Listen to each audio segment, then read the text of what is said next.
So you've been watching home prices. You've been stalking Zillow. You've been watching for sale signs. You're trying to buy a house and you've been waiting for prices to ease and get some relief from the skyrocketing prices of homes. And now you're thinking, now's the time.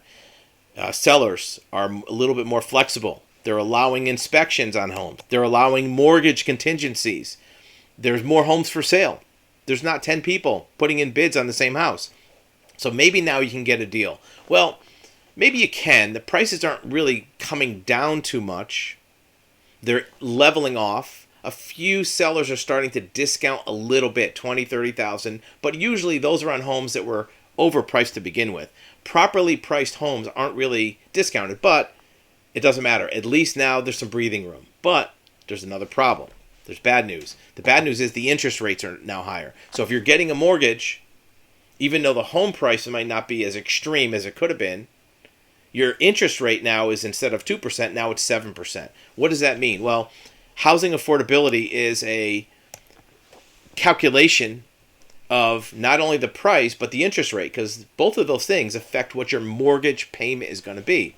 Housing affordability now takes 35% of the median income to make a mortgage payment on a median home with 20% down. Now, most people don't have 20% down. You might have 10%. And if you have 10%, first of all, your payment's going to be higher. Plus, you have to pay private mortgage insurance, which jacks up your payment even more. So what does that mean? That's the highest payment to income ratio since October 1985. That was 40 years ago.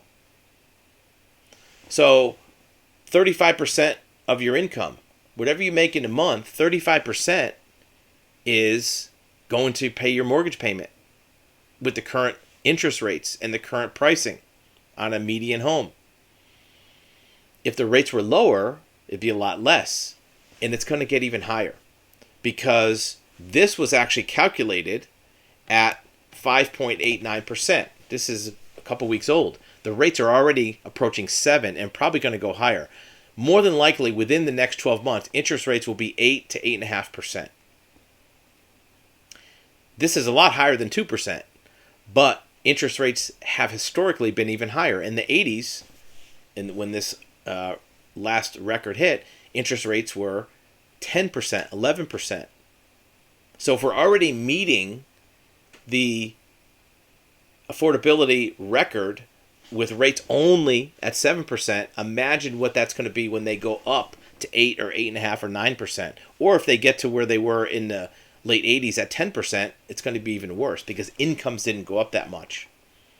So if you're really wanting to buy a house, even though the affordability is high now, might be a good time to buy, but buy a cheaper house. You might have to downscale the amount that you're looking to get for a house. If you're looking at a $400,000 or $500,000 house, maybe look at a $300,000 or $350,000.